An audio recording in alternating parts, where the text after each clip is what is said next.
안녕하십니까. 오늘은 러우전과 레바논 남부 교전에 대한 이야기를 좀 드리겠습니다.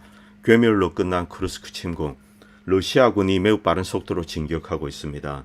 대이란 보복이 가능한가, 미국과 이스라엘이 이것을 할 수 있을까, 여기에 대한 이야기도 좀 드리겠습니다. 16차 이제 브릭스 서밋이 러시아 카잔에서 열립니다. 많은 나라들이 조인을 합니다. 그리고 지금 추가적으로 들어온 나라들, 터키라든가 이런 나라들이 있습니다. 이들 모두 이 글로벌 사우스 입장에서는 상당히 이제 덩치가 있고 중요한 나라입니다. 이 글로벌 사우스 그리고 브릭스가 출범하게 되면은 과연 선진국에 어떤 영향이 있을까? 지금 미국 언론이나 그리고 일본, 유럽 언론도 마찬가지일 겁니다. 러시아와 중국을 은근히 까는 이제 경제적으로 까는 그런 기사로 도배가 되어 있습니다. 이것은 브릭스 출범에 대한 그들의 경계감을 반영하는 겁니다. 브릭스가 출범하면 브릭스 화폐가 당장 기축 통화로서의 기능을 갖는다 그런 거 없습니다. 일단 브릭스는 일종의 이제 무역 루트가 되는 거죠. 비달러, 비유로, 이제 비엔화. 자, 서구의 화폐를 배제하고 그들 방식으로 무역을 하는 겁니다. 이때 달러 비중 트레이드가 이제 줄어들게 되는 거죠. 점점 달러에 대한 수요, 유로에 대한 수요가 줄어들게 됩니다.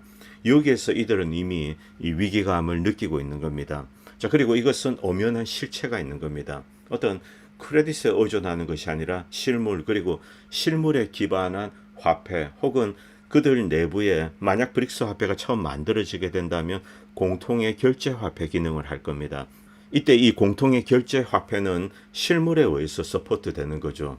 자, 시간이 지나면서 서구의 이 화폐들 이들은 인플레이션에 의해서 이제 점점 가치가 떨어지게 됩니다. 이런 위험이 덜한 화폐, 그것이 브릭스 화폐죠. 그리고 이것이 몇 년 동안 이렇게 이제 운용이 되고 나면은 이 브릭스 공통 화폐, 결제 화폐 그리고 실물에 의해서 서포트가 되는데 이 화폐 가치는 서구의 이제 인쇄기로 찍어내는 화폐와는 달리 가치가 그렇게 빠르게 이제 추락하지 않더라. 이 경우 브릭스 화폐에 대한 신뢰가 생기게 됩니다. 그 다음에 기축 통화의 이제 기능을 할 수가 있는 겁니다. 자, 그리고 이란이 핵무기를 보유한다 이런 선언을 할 가능성이 대단히 높아졌습니다. 일단 이란의 최고 지도자 하메네이입니다. 하메네이가 최근에 이제 수수께끼 같은 이야기를 했습니다. 그 이전에는 세계를 불로 징벌하는 것, 이것은 알라신만이 할 수 있다. 이런 종교적인 원칙에 따라서 핵무기를 갖는 것을 거부한다 이렇게 이야기를 했습니다. 물론 이란은 뒤에서 이제 핵무기를 개발을 했습니다만, 그러나 표면적으로는 인간은 핵무기를 가져서는 안 된다. 불로 인류를 심판하는 것은 알라신만이 할 수 있다. 이런 생각을 했죠. 그리고 그런 이야기를 했습니다. 그런데 최근에 하메네이는 그런 입장을 바꾸었습니다. 자, 그리고 40명의 이란 국회의원이 최고국가안보위원회에 서한을 보내서 이란의 핵무기 관련한 이제 핵전쟁을 바꾸라는 겁니다. 알라신만이 불로 이제 인류를 심판하기 때문에 이란은 핵을 가져서는 안 된다. 이 원칙을 버리라는 거죠. 그리고 하메네이도 이런 이야기를 했습니다. 결국 이란은 이미 핵무기를 개발했다. 원시적인 형태든 고도화되었던 그건 모르겠습니다. 핵무기를 개발했고 이것을 선언할 단계가 다가오고 있다. 이렇게 많은 사람들이 예측하고 있습니다. 실제 이란의 기술 역량은 그 정도는 충분히 된다라고 생각합니다. 그리고 러우전으로 돌아오겠습니다. 이번 주 러시아는 오데사에 정박한 선박 4척을 공격했습니다. 이들은 단순 화물선입니다. 이 화물선에 이스칸데르 미사일 같은 것을 떨어뜨렸는데, 그런데 모든 화물선에 2차 폭발이 있었습니다. 이 뜻은 이 화물선에 무기가 선적되어 있을 가능성이 대단히 높다는 거죠. 포탄, 탄약 이런 거 다 포함합니다. 결국 나토가 선박을 이용해서 이제 바다로 이렇게 무기를 들여온다. 이런 루머는 과거부터 있었습니다. 이것이 사실이 아닌가? 러시아가 이것을 파악하고 또 떨어뜨린 것이 아닌가? 물론 러시아는 이런 이야기를 과거부터 했습니다. 한 2년 전에도 이 곡물 거래를 허용을 하고 이렇게 봤더니 무기를 선박에 실어서 몰래 들어오더라. 그리고 밀을 싣고 나간다. 이것은 위반이다. 이렇게 경고를 몇 차례 했습니다. 그러나 민간 화물선에는 공격을 하지 않았습니다. 이번 주에 4척의 민간 화물선에 공격을 했고 모두 다 이 2차 폭발이 있었습니다. 결국 이 무기가 바다를 통해서 들어오는 것, 이것을 차단하기로 결정한 것이 아닌가. 육로로 들어오는 데는 한계가 있습니다. 그리고 위성으로 보면은 이동이 이제 다 포착이 되죠. 그런데 이 바다로 들어오게 되고, 그리고 이제 오데사에 몰래 숨기고 거기서 이제 몰래 숨어서 트럭에 나누어서 딜리버리하고, 만약 이렇게 한다면 이제 러시아가 놓칠 가능성이 높습니다. 그리고 이 오데사는 아무래도 서부 르비프 지역 폴란드 국경에서 들어오는 것보다는 이제 물류비가 적게 듭니다. 그래서 나토는 이 루트를 선호를 할 겁니다. 그런데 이곳을 파괴하기로 러시아가 결정을 한 것 같습니다.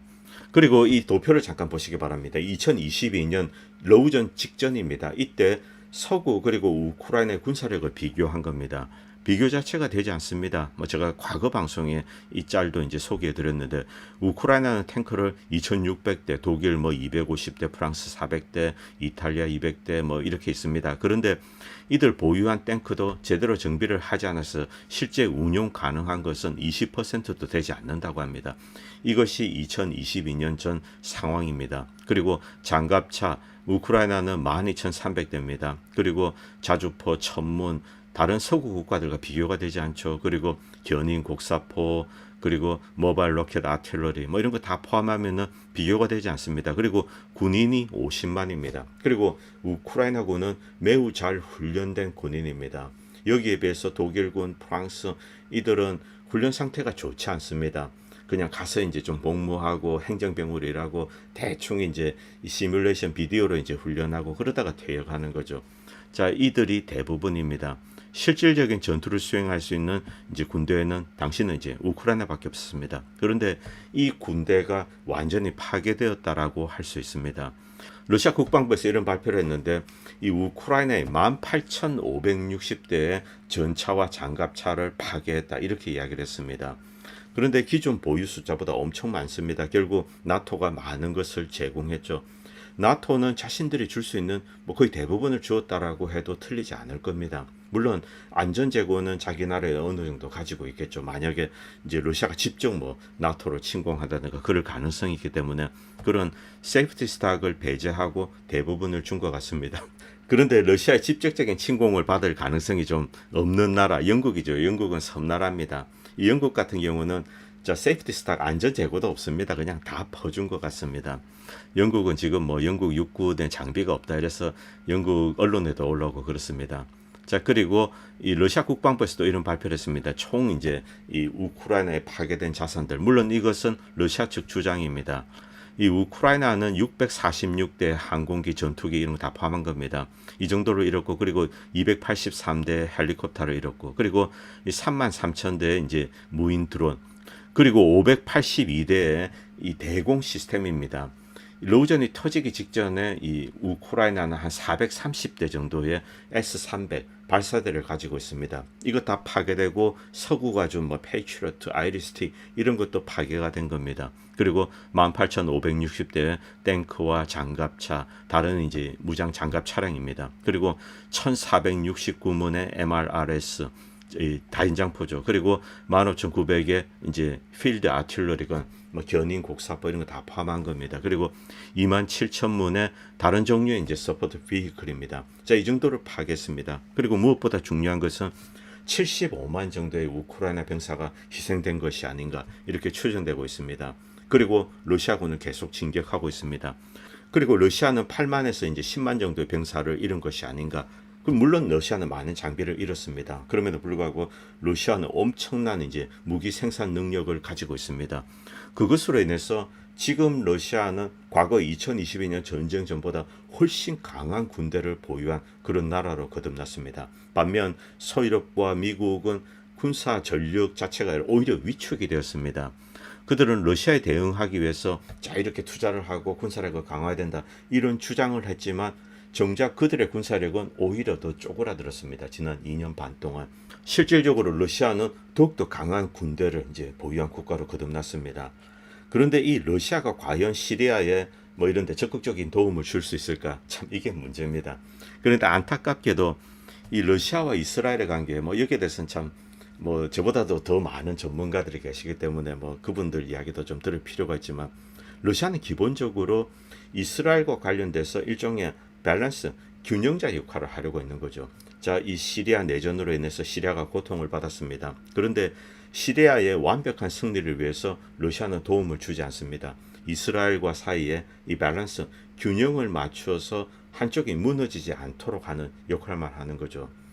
결국 시리아를 구할 수 있는 나라, 이는 뭐 중국밖에 없는 것이 아닌가. 그리고 물론 중국은 시리아에 들어가기 위해서 이렇게 뭐 이를 좀 보는 것 같습니다. 정황을 보는 것 같습니다.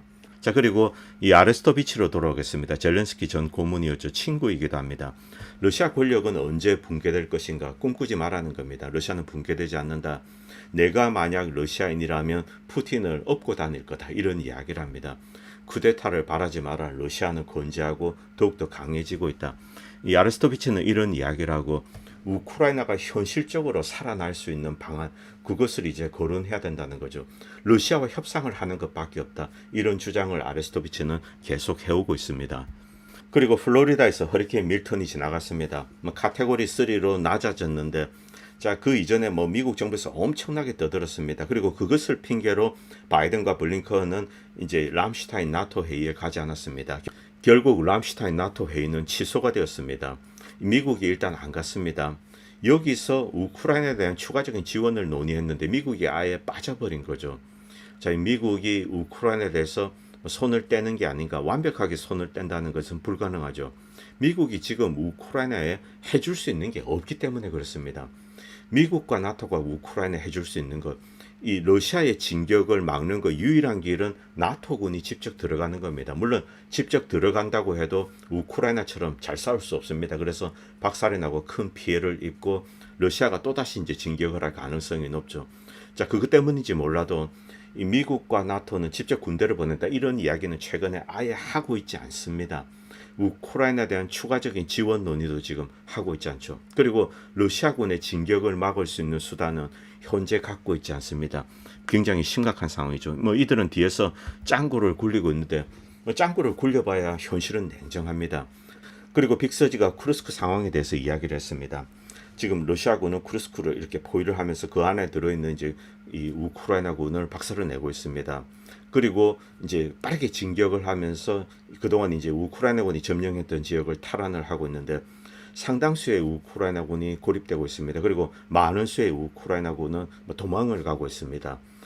쿠르스크에 들어온 우크라이나군은 뭐 거의 괴멸 상태라고 해도 틀리지 않습니다. 한 2만여 명 정도 들어온 것으로 알려지고 있는데 이 쿠르스크 내에서 한 15,000 이상이 죽은 것이 아닌가. 물론 2만 명이 처음에 들어오고 그 다음에 이제 로테이션이 될 겁니다. 추가적인 병력을 다 합치면 한 25,000, 3만이 들어왔다고 할 수 있죠. 이 중에 거의 한 40, 50%가 죽은 것이 아닌가 이렇게 추정이 되고 있습니다. 그리고 지금 매우 빠르게 후퇴하고 있습니다. 쿠르스크는 이미 끝났습니다. 이 쿠르스크 침공이 있을 때 이 한국의 뭐 언론들, 유튜버 여기서 뭐 엄청나게 떠들었죠. 결국 이렇게 끝났습니다. 쿠르스크 상황이 이렇게 될 건 줄 몰랐습니까? 너무나 빤한 거죠. 자, 이 에어커버 없이, 공군 지원 없이 그냥 허허 벌판에 군대가 이렇게 들어간 겁니다. 이들은 이 제공권을 장악한 러시아군에 의해서 괴멸이 될 것, 이것은 뭐 운명입니다. 이것은 그냥 1 더하기 1은 2다. 이런 공식처럼 명확관행한 거죠. 그런데 이런 짓을 하고 뭐 크게 떠들었는데 결국 어떻게 되었습니까? 물론 이 젤렌스키는 어떤 전략이 있었을 수도 있습니다. 쿠르스크에서 큰 이제 사태를 야기하면은 러시아군이 돈바스에서 빠질 거다, 이런 예측을 했을 수가 있죠. 그런데 러시아는 그것보다 훨씬 두꺼운 군사력을 가지고 있는 겁니다. 뎁스가 깊다는 거죠.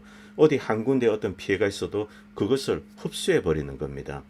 전쟁에서 이 전력의 뎁스, 이것은 대단히 중요합니다. 그렇기 때문에 덩치가 큰 놈이 아무래도 이제 전쟁에서 압도적으로 유리하다는 거죠.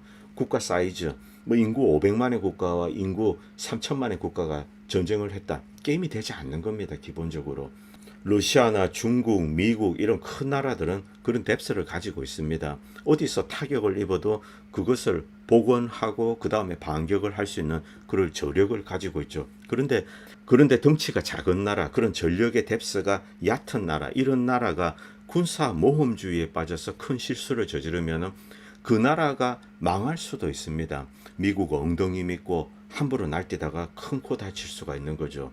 자, 그래서 이 경거망동해서는 안 됩니다. 뭐 어떤 면에서는 제가 친이스라엘 수도 있습니다. 이스라엘이 자 살아나가기 위해서는 주변 세력과 공존을 추구해야 됩니다. 그러나 이스라엘은 공존을 추구하지 않고 군사 모험주의에 빠져 있습니다. 미국 엉덩이를 믿는 거죠. 야, 미국이 뒤에 있으니까 뜨뜻하네, 이러면서 이제 군사 모험주의에 빠지는 겁니다.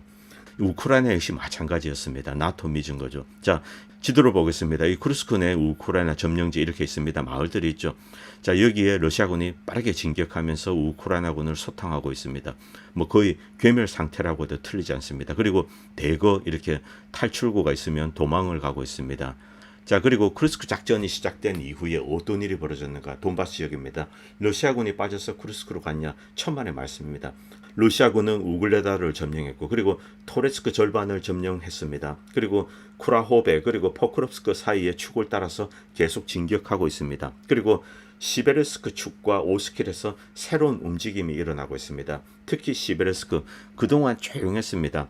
여러 가지 이 지형적인 난관으로 러시아가 건드리지 않고 이렇게 한 1년 반 정도 내버려 뒀습니다. 여기서 이제 러시아군이 이렇게 빠르게 공격하면서 일부 마을들을 탈환하고 있습니다. 자, 이 토레스크 절반은 이미 러시아가 함락을 했습니다. 토레스크 함락, 그 다음에 포크롭스크죠. 포크롭스크 쪽으로 러시아군은 매우 빠르게 진격하고 있습니다. 자, 그리고 이제 최근 움직임 중에 가장 특이한 것은 시베르스크입니다. 시베르스크는 여러 가지 이제 강과 지류 이런 것 때문에 굉장히 이제 공략하기 난해한 지역입니다. 그리고 대단히 요새화되어 있죠. 러시아는 1년 반 동안 이곳을 내버려 뒀습니다. 그런데 여기에 러시아군이 공세를 시작했습니다. 그리고 시베르스크 외곽 지역에 러시아군이 이제 이 국기를 이렇게 개양하고 그런 모습이 촬영이 되었습니다. 자, 여러분 보시면 여기 나옵니다. 그런데 여기에 대해서 뭐 이제 뭐 트윗이나 이런 데 라이브라고 있죠. 이 라이브가 이것을 평가절하하는 글을 올리고 이것 때문에 뭐 친러 측에서 좀 논쟁이 있었습니다. 그런데 이 항공 사진 이런 것을 보면은 러시아군이 실제로 이 마을을 점령한 거 이런 것은 다 목격이 됐습니다. 이 그동안 이 라이바에 대해서 여러 가지 논쟁이 있었는데 많은 사람들은 이 라이바는 러시아 국방부가 관리를 하는 좀 이렇게 사이옵스 심리전 부대가 아닌가 좀 애매한데 러시아를 무조건 편드는 게 아닙니다. 이쪽 저쪽 왔다 갔다 하는 거죠. 왔다 갔다 하면서 어떤 대중의 심리를 이렇게 컨트롤하는 겁니다. 이런 사이옵스 부대가 아닌가, 러시아에 의해서 관리되는 사이옵스 부대가 아닌가 이런 추측이 있었습니다. 자, 이 라이바는 이번 이제 시베르스크에 대해서 평가절하를 했습니다. 그런데 뭐 항공 사진이나 이런 것을 보면은 명확관야하게 보입니다. 지형물들 이런 거 다 제조했을 때 분명히 러시아군은 시베르스크로 상당히 빠르게 진격을 하고 있습니다. 이 시베르스크에서 큰 변화가 있을 것으로 생각됩니다. 이 시베르스크에 있는 기존에 이제 우크라이나군들이 후퇴를 시작했다 이런 루머도 있습니다. 지금 우크라이나가 전 전선에서 붕괴하고 있기 때문에 계속 버텨봤자 결국은 함락되고 여기에서 방어하고 있는 우크라이나군은 희생이 됩니다. 이렇게 될 바에는 우크라이나군을 좀 후퇴시키고 제대로 된 방어선을 만들어야 되는 것이 아닌가 이렇게 판단했을 수도 있습니다. 이것이 사실은 옳은 판단입니다. 이 돈바스, 루한스크, 도네츠크 이쪽 지역 그리고 자포로치아입니다. 여기서 이제 우크라이나군이 방어할 수 있는 역량 이것은 없습니다. 누가 봐도 시간이 지나면 이쪽 지역은 결국 러시아 손에 떨어지게 된다. 불을 보듯 뻔하죠. 그래서 아예 이번 기회에 빼서 드네프르스크 뭐 이쪽 지역에 방어선을 새로 만든다. 이렇게 생각을 했을 수도 있습니다. 그럴 가능성이 있죠. 그리고 레바논으로 돌아오겠습니다.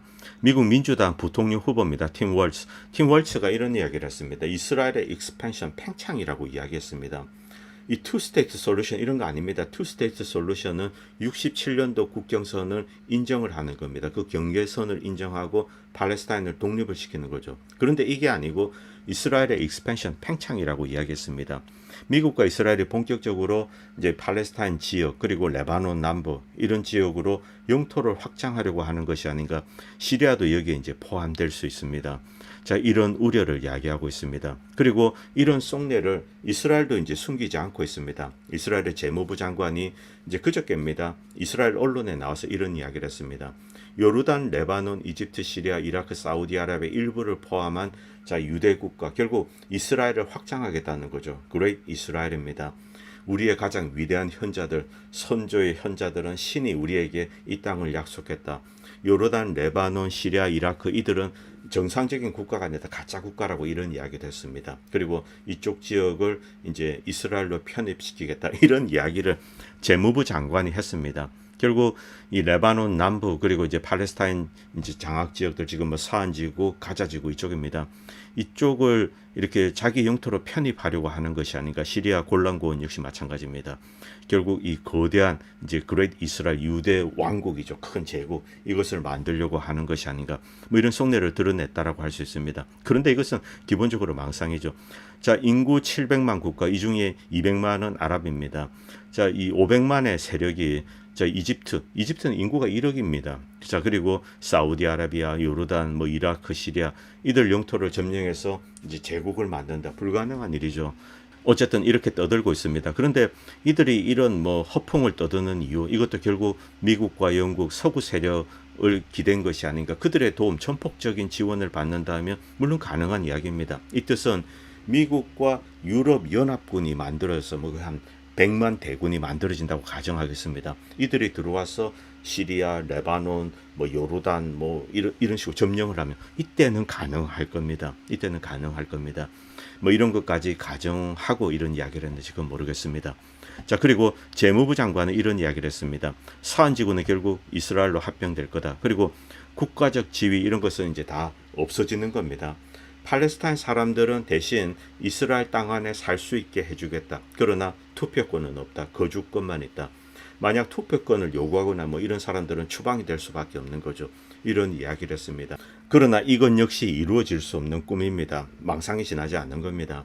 이 이스라엘 땅 안에서도 아랍 인구는 점점 더 이제 늘어나고 있습니다. 반대로 이 주이시 인구는 오히려 좀 줄어들고 있습니다. 아무래도 서구화되어 있기 때문에 저출산 문제가 있죠. 그리고 막 전쟁에 시달리니까 귀찮은 겁니다. 그래서 원래 미국인인데 여기 이주해서 살던 사람들 이들은 다시 유럽으로 돌아가고 미국으로 돌아가고 또 러시아에서 왔던 이제 사람들은 뭐 러시아 친척이 있으면 다시 돌아가고 이런 일이 지금 진행되고 있습니다.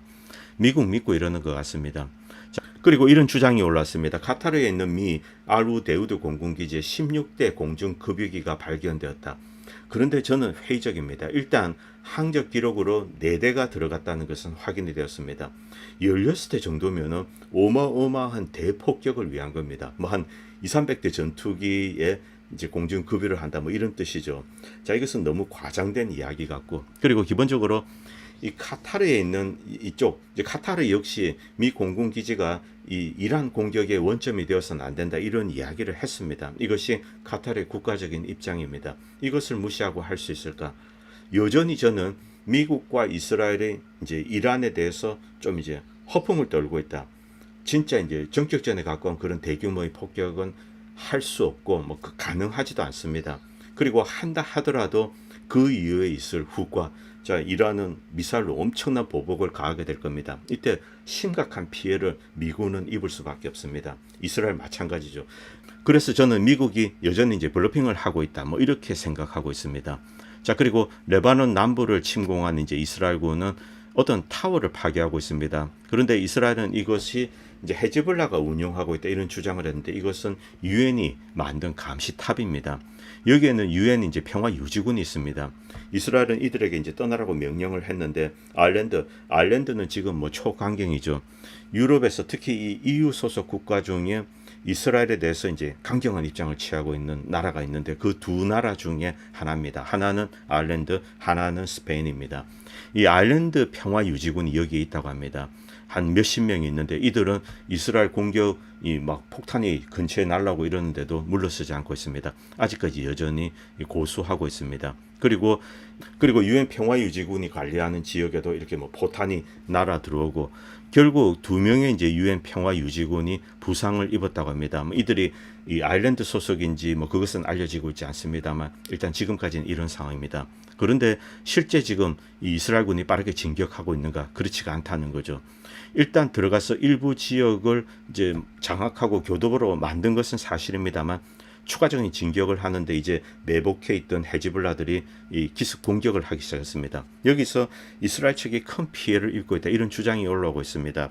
간혹 그런 영상들이 올라오는데 아직까지는 뭐 어느 게 맞는지 확인을 할 수가 없습니다. 여전히 안개에 쌓여져 있습니다. 그러나 여러 가지 어떤 영상 이런 것을 조합해 보면은 이스라엘군이 여기서 헤즈볼라와 심각하게 이제 치열한 교전을 하고 있고 큰 피해를 입고 있는 것이 아닌가, 더 나아가지 못하는 겁니다. 그렇기 때문에 이제 이 베이루트나 이런데 막 폭격을 오히려 강화하는 거죠. 화풀이성 공격을 하고 있습니다. 2006년에 이스라엘군은 이제 레바논 남부로 쳐들어갔다가 일단 땅을 먹기 위해서 쳐들어갔습니다만 헤즈볼라의 반격에 의해서 패퇴했습니다. 그리고 패퇴하고 이제 이 화를 못 사귀고 결국 뭐 이 지역에 한 그 이후 몇 년 동안 100만 발 이상의 집속탄을 쐈습니다. 뭐 자탄들이 이렇게 박히는 거죠.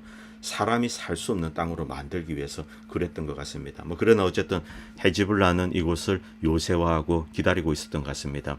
이 곳곳에서 심각한 충돌이 있는데, 자, 이것은 조금 기다려 봐야 할 것 같습니다. 지금까지 확실한 것은 이스라엘군이 제대로 된 교두보를 확보하지 못했다. 여전히 매복 공격을 받고 있다는 겁니다. 많은 피해가 있을 겁니다. 조금 시간이 지나면 구체적인 상황이 올라올 것 같습니다. 자, 그리고 이 슬라이드 잠깐 보시기 바랍니다. 아일랜드 평화유지군은 그대로 버티고 있습니다. 이스라엘군은 떠나라고 경고를 했는데 버티고 있고, 그리고 그 바로 코앞에 이렇게 지금 이스라엘군의 포탄이 떨어지고 있습니다. 그러나 아일랜드 평화유지군은 물러서지 않고 이렇게 버티고 있습니다. 자, 여기서 이제 중국의 움직임이 좀 중요합니다. 레바논, 시리아, 이란을 직접 때릴 가능성은 좀 낮다고 보는데, 일단 시리아와 레바논이 약한 고리입니다. 레바논의 헤즈볼라들이 뭐 워낙 요새화했기 때문에 이렇게 이제 헤즈볼라가 오히려 잘 버틸 가능성이 좀 높습니다. 시리아가 문제입니다. 시리아는 국가적으로 상당히 약화되어 있습니다. 그리고 북쪽 지역에 최근에 뭐 미국이나 영국, 터키를 위시해서 이들이 자, 이 알카에다 그리고 이제 기타 IS 세력들을 강화하고, 또 다시 이제 그동안 쫙 쉬고 있던 전사들을, IS 전사들을 이렇게 불러 모으고 있는 것 같습니다. 이 많은 이제 전사들이 지금 속속 이렇게 이들리브 지역으로 들어오고 있다고 합니다. 그리고 쿠르드 쪽 지역에도 미군이 이제 추가적으로 무기를 보내고 미군 병력도 조금 증강했습니다. 뭐 큰 숫자는 아닙니다. 자, 이런 상황에서 만약 이 북동쪽, 북서쪽 이쪽 지역에서 전선이 형성되고, 그리고 남쪽에서 또다시 이제 이 골란 고원 이쪽에서 뭐 이스라엘군이 치고 나온다. 이때 시리아는 세 군데 전선을 상대를 해야 됩니다.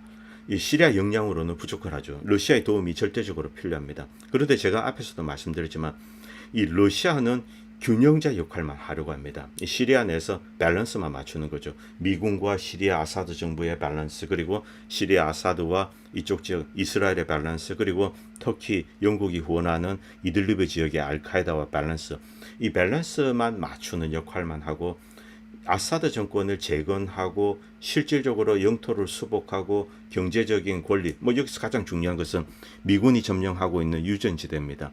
그리고 곡창지대죠. 이것을 돌려받으려고 하지 않는다는 겁니다. 미국의 눈치를 보고 있다는 거죠. 동시에 이스라엘의 눈치도 보고 있는 겁니다. 자, 이것이 시리아의 가장 큰 좀 비극이라고 할 수 있습니다. 이것을 드라마틱하게 바꿀 수 있는 나라, 이것은 차이나입니다. 여러분도 아시다시피 중국은 시리아와 전략 파트너십 관계를 맺었습니다. 그리고 이 중국은 지금 이란의 모종의 군사적인 협력을 이렇게 주고 있는 것으로 알려지고 있습니다. 그리고 미국과 이스라엘에 있을지 모르는 대이란 공격에 대비해서 중국 역시 어떤 이제 뭐 자산, 군사 자산을 제공하고 있는 것으로 그렇게 알려지고 있습니다.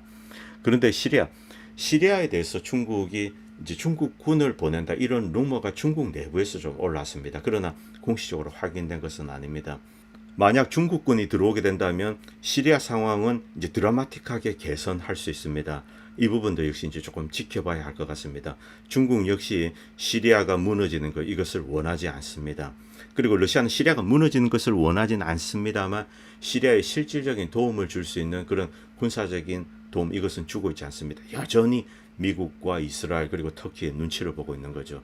오늘 방송은 여기까지 하도록 하겠습니다. 감사합니다. 본 채널은 시청자님들의 후원으로 유지됩니다. 여러분의 도움은 작은 미디어에 큰 도움이 됩니다. 감사합니다.